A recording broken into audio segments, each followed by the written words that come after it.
gaal yi nekk ci bitim réew ñu leen di masawaat coono bu baax ndax xam nañu ni Assane picc nga ca kaw waaye xel maa ngi ci suuf nekkoon nga émigré donc nos hommages à tous les Sénégalais de l'étranger di la nuyu di la ziyaaraat amaan mbégte lool jàkkaarloowaat ak yow. Merci Fatou ñu lay fay nuyu di la ziyaar amaan mbégte ñëwaat ci fii di Sans Frontières émission voilà Sans Frontières TV Actu Sans Frontières Actu Sans Frontières dañuy dem rek sans frontières c'est ça di nuyu surtout waa diaspora yaa ngi wax sànq donc def naa 7 ans de diaspora donc 7 ans à l'extérieur yow Modou nga voilà Modou la comme tous les Modou donc maa ngi ziar sama gars yëpp comme niñ koy waxee ñu dañu am suñu expression nag mucc ak xéewal la ñuy wax mucc ak xéewal waaw di wax ñëpp mucc ak xéewal macha allah waaw incha allah donc mucc ak xéewal la ñuy seetaan nag vraiment jërëjëf Assane jërëjëf ñu ngi lay gërmaat bu baax a baax ci jotaay bi ñuy am ak yow altine ak àllarba bu jot di waxtaane tolluwaayu réew mi di wax nag ñi ñuy teewlu ñëpp su ngeen ñu bëggee jàppale c'est simple da ngeen di aimer vidéo yi déjà ba noppi partager bu ko defee ñeneen mën a jot ci sunu ay contenu également su ngeen abonné gul ngeen def ko te bës ci cloche de notification bi bu ko defee dara dootu leen rëcc am na itam option wu nekk membre ci chaîne bi dina leen may ngeen accéder en exclusivité ci yenn contenu yi njëkk ko xool balaa kenn et d'ici peu de temps d'ailleurs dinañu leen jagleel ay mbir yoo xam ni ce sera juste pour vous alors Assane dañuy tàmbali ak conseil interministériel bi amoon démb ca présidence njiitu réew mi woote ko conseil présidentiel plutôt oui présidentiel sur les JOJ président wax fa loo xam ni peut-être ñenn ñi jàpp nañu ne garaawul waaye am nañu ci wane njàqare ndax wax na ni par exemple am na benn risque réputationnel très élevé pour le Sénégal bu fekkee dañu lajj ci organisation bi ñaax leen itam ci cérémonie officielle bi ndax nee na bi mu seetaanee JOJ yi amoon en 2024 la cérémonie officielle dafa woo président comité d'organisation bi ne ko ñun ndekete jógaguñu et Assane li ci xaw a doy waar aussi mooy ci conseil des ministres bi amoon le 9 janvier 2025 ci la ñu dénkee woon premier ministre mu coordonné doxal lépp lu jëm ci Jeux olympiques de la jeunesse Dakar V26 yi li président wax nan lañ ko war a déggee le fait que aussi ñu dénkoon ko premier ministre président dem ba dajaleel boppam conseil présidentiel parce que premier ministre defoon na ci conseil interministériel ak daje ak comité d'organisation bi ban compréhension lañ war a am ci li am dem. waaw jërëjëf Fatou donc effectivement conseil présidentiel bi suivre nañu déclaration président nga xam ni déclaration boo xam ni pratiquement tous les membres du gouvernement ñu ngi fa woon toog et cetera et donc comme ni nga ko waxee presque Njaaña Njaay du Njaay Mamadou Njaaña Njaay di un éminent sénégalais bu ñëpp xam ci réputation en la matière expérimenté et tout donc moom moo yore pilotage yi dossier yi. Évidemment le président wane ni satisfairewul dara parce que des na. pour ne pas dire jaaxle na parce que c'est vrai que loolu day dal aussi ñun africains c'est-à-dire que soo demee Europe wala nga dem dans les pays plus développés alors là boo ko bëggee comparer ak suñu réew da ngay am déception loolu déception la à tous les niveaux déjà boo nee cëpp fii rek. Impression bi je pense que waa diaspora yi jëkk am mooy est-ce que nit ñi feebaruñu ndax dañuy ndaw est-ce que du nit ñi dañoo feebar. La différence est énorme. Voilà la différence est énorme bokkul fa nga doon jógee di fa xoole boo ñëwee cëpp fii da ngay am problème. loolu moo dal président. loolu moo ko dal président dafa waaw mais qu'est-ce qui se passe. ñun defaguñ dara di. que comme nga jóge ci grande ville dem ci benn village bu ndaw. waaw léegi dafay am différence te bëggul am gàcce. parce que déjà bari na ci xam na ni le monde nous regarde. c'est la première fois. Afrique ñu koy tenir en Afrique. oui. mais da ngay boo dégloo tuuti li Njaay wax alors je vais y arriver donc Mamadou Njaaña Njaay li mu wax nee na moom am na toujours confiance ci le génie sénégalais. bu xoolee le tableau de bord. waaw il a la confiance te c'est vrai que incha allah di ngeen ci génn. mais le président dafa jàjji. Évidemment ci jàjji bi mu jàjji pour que nit ñi gën a sawar gën a mën a liggéey gën a góorgóorlu ci jàjji boobu xaw na ci écorné évidemment autorités yi que géré woon y compris le premier ministre. que affaire yi bougé wul. que bougé wul ba en tout cas moom ni mu ko bëggee. te xam nga nag le Sénégalais loolu dafa nekk suñu jikko ñun ñëpp on est partisan de la dernière minute. oui ñun ñëpp. dañuy xaar ba mu des 3 mois. xaw ma gars yi di. ñu bëgg a def lépp accéléré fii dugg génn. léegi ki nga koy jox pour mu piloter ko moom il a tellement de priorités. que bon danaan bon jeux yi ñëwagul quoi ça reste un an. Bon, on est en 2025. c'est pas grave. Bon war naa dem fee war naa régler lii war naa wax fële donc du nekk lu urgent ci moom. léegi nag ce que le président a fait c'est ce qu'on appelle il a créé un sentiment d'urgence. te loolu c'est important dans une démarche. da ngay créer benn sentiment d'urgence en leur disant que gars yi. vous n'aurez pas le temps amatuñ jot vous n'aurez pas le temps. waaw amatuñ jot li jot na nañu jóg léegi bu ko defee gars yi nekk dans l'urgence. bu dul loolu psychologiquement dañuy nekk dans voilà jël sa temps voilà récupérer c'est pas grave. tayel donc loolu moo tax mu secouer leen. c'est humain ou c'est sénégalais. Bon c'est humain mais surtout au Sénégal dama remarquer laxisme boobu. Surtout au début lu ñu bëgg a def dañuy ci bàyyi ba dernière minute ñu door a jóg parce que généralement jikko boobu dafay nekk su ñun. Or dans la vie xam nga à ce stade de gestion.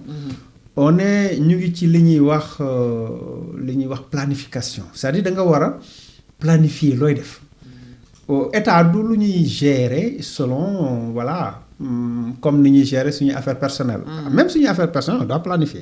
C'est clair mais surtout l'État il y a une stratégie toujours lu mu tuut looy ngay def lu mu tuut il y a une stratégie et il y a une planification.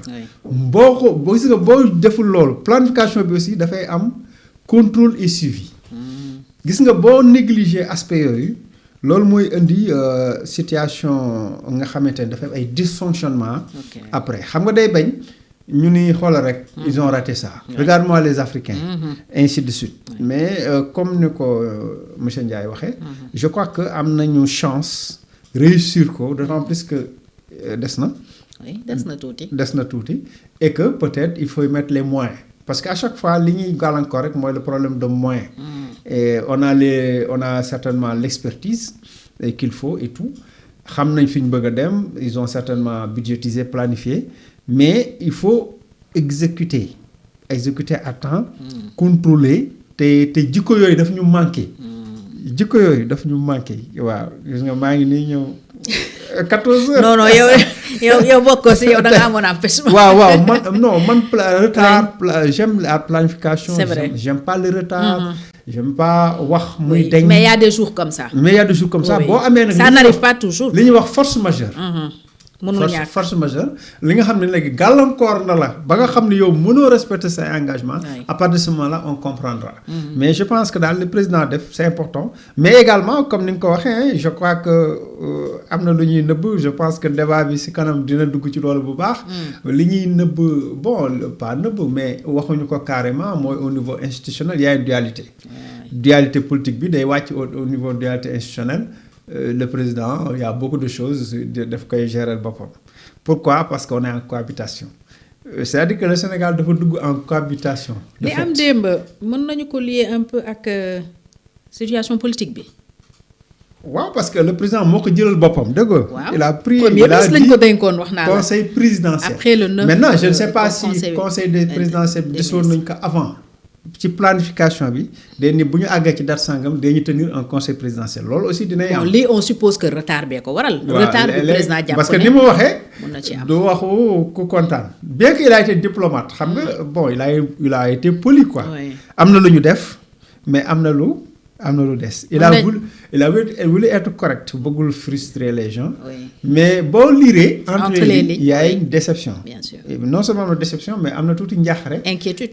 parce que c'est normal aussi hein parce que Jeux olympiques bu toll noonu ñaata athlète ñaata kii.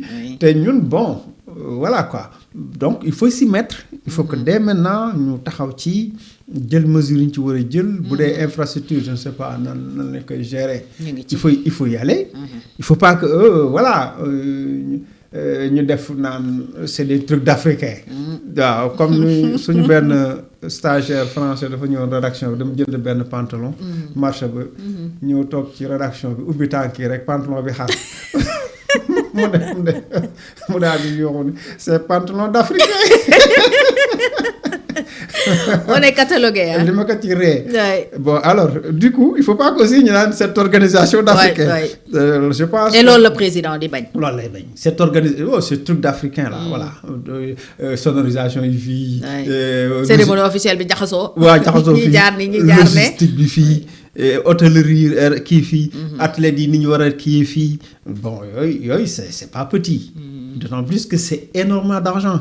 Parce que li mu ñuy apporter déjà en termes de voilà business en termes de économique c'est fort hein parce que doo xoolee le nombre de gens qu'il faut héberger dans nos hôtels. tourisme bi dina si dundaat hôtellerie tout ça réew mi dina kiyaat soqaliku bon buñ ci génnee c'est beaucoup de milliards. Donc loolu aussi doo ko fooye. Je pense que le président aussi voilà. Il est conscient des enjeux. Conscient mais moom aussi il faut mu mettre la main à la poche ñuy génne xaalis bi ñoom nag seen génn xaalis yi yéex na lool. Mais il y a un budget pour l'organisation des JOJ, c'est comme booy organiser les grandes compétitions. Mais budget théorique généralement mais alimenter budget bi. Est-ce qu'on alimente correctement? Oui, c'est vrai. Il faut pas que aussi le président comité d'organisation bi di tibb ci ay xaalisam naan en attendant état bi jox yooyu ça amène des problèmes. Non loolu daf ñuy dal tout le temps. dañ lay gérer dara ci état bi nga naan non je vais chercher des moyens. sama banque lebal leen ma après bon bu ma fa état bi. fayee te état fayam gaaw. état bi aussi nekk fa di layam leen. bon ñu naan non. entreprise yu bëri loolu moo leen tax a tëjee. dañuy liggéey avec les moyens du bord. Après l'état tarde à payer. dans ces démarches de sénégaliserie yooyu ay sénégaliserie mooy parfois duñu wax dara les gens ne communiquent même pas. xam nga sax bu leen wax non mais xaaral parce que procédure en cours ben on est à tel stade nangam na duñ la yenn saa yi duñ la wax dara. yow daal dañ lay xool rek. nga nekk noonu ci biir ngay débrouiller wuti solution waaw yooyu aussi bu ci duggee. Évidemment day am ay retard. Parce que sinon retard yi amul explication normalement warul am retard pourquoi parce que même bu fekkee premier ministre moo ko doon piloté. Il est évident que daf ko joxoon ay nit. responsabilité moom da doon coordonné rek. moom day coordonné rek di xool fu ngeen toll et cetera et cetera donc ñooñu normalement ça ne doit pas s'expliquer. Mais le problème mooy bu président waxee xam nga ñoom mënuñu génn ci presse bi naan. di expliquer waaw bon ñun kat dañoo am problème sàngam. loolu duñ ko mën. donc loolu moo tax ma waxaale côté boobu. ñu nga waxal leen. waaw ma waxal leen que état bi aussi lépp lu mu war a def rek. na ko def. bu boobaa gars yi aussi lu ñu war a def. am obligation de résultat. Voilà bien dit c'est bien dit l'obligation de résultat. ku si mënul rek ñu jëlee la fa. rapidement teg fa ku mën. loolu aussi dafa am solo. C'est vrai. bu ñu aussi def ay recrutement yaama neex. ñu jël benn waaye jox ko benn poste de responsabilité lañ ko jox mënu ci leen. ñu bàyyi ko fa muy wëndeelu en rond. loolu aussi c'est un peu sénégalais aussi c'est africain. C'est vrai. loolu aussi nañ koy moytu. Alors Assane li tax ma indi premier ministre mais ñu dénkoon coordination bi depuis le